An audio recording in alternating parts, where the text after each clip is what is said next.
Sore itu, Raja Harun al-Rasyid memerintahkan pengawal membawa Abu Nawas ke tengah hutan yang paling gelap. Jangan lepaskan dia, pengawal, sampai dia benar-benar di jantung hutan. Biarkan dia belajar arti ketakutan. Titah Raja Harun dengan geram.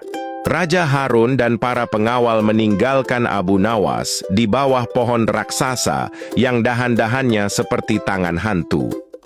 Suasana sangat sunyi, hanya terdengar suara burung gagak dan geraman binatang dari kejauhan. Abu Nawas sebenarnya gemetar, tapi otaknya tetap berputar cepat. Malam pun tiba, kabut tebal menyelimuti hutan. Tiba-tiba terdengar suara tawa melengking dari balik semak. Abu Nawas menelan ludah, ia tahu itu mungkin hanya musang atau burung, tapi ia harus berakting. Bukannya lari ketakutan, Abu Nawas justru berteriak dengan suara yang sangat berwibawa. "Hai para penghuni hutan, berhenti tertawa. Tidakkah kalian tahu siapa yang datang? Aku adalah utusan khusus yang diutus raja untuk menghitung jumlah jin dan setan di hutan ini. Konon, ada seorang perampok yang bersembunyi di hutan itu dan menyamar jadi hantu untuk menakuti orang." Mendengar teriakan Abu Nawas, perampok itu bingung. Ia mendekat sambil membawa obor redup, terlihat seperti bola api yang melayang. Melihat bola api itu, Abu Nawas justru mengeluarkan buku catatan kecil dan pena. "Nah, itu dia satu. Namamu siapa? Jin penunggu pohon atau jin pencabut nyawa?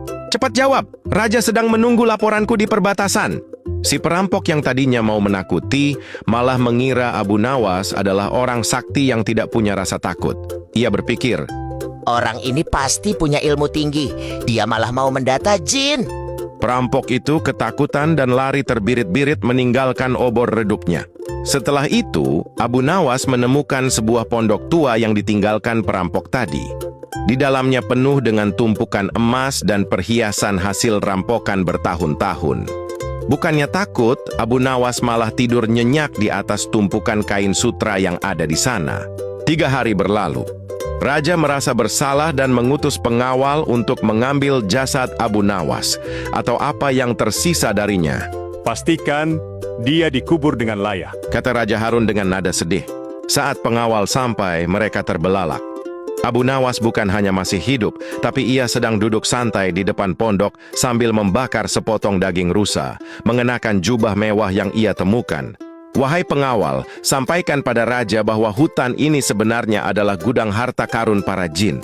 Mereka sangat ramah padaku, karena aku adalah orang pertama yang berani mengajak mereka mengobrol," ujar Abu Nawas, sambil menyerahkan sebongkah emas kepada pengawal. Mendengar berita itu, Raja Harun al-Rasyid langsung datang ke hutan. Ia tidak percaya melihat Abu Nawas tampak lebih makmur daripada saat di kota. "Abu Nawas, bagaimana bisa kau selamat di hutan angker ini?" Baginda, hutan ini hanya angker bagi orang yang hatinya penuh rasa takut dan keserakahan. Bagi hamba, hutan ini hanyalah tempat peristirahat yang tenang. Jin-jin di sini bilang mereka lebih takut pada manusia yang zalim daripada hamba yang jujur. Raja akhirnya membawa Abu Nawas pulang dengan hormat. Harta perampok itu diamankan untuk kas negara dan santunan fakir miskin. Abu Nawas membuktikan bahwa keberanian dan akal sehat bisa mengubah neraka menjadi surga. Abu Nawas berpesan, ketakutan seringkali hanyalah bayangan di dalam pikiran kita sendiri. Jika kita menghadapi masalah sesulit apapun dengan kepala dingin dan kejujuran, maka jalan keluar akan selalu terbuka di mana saja, bahkan di tempat paling angker sekalipun.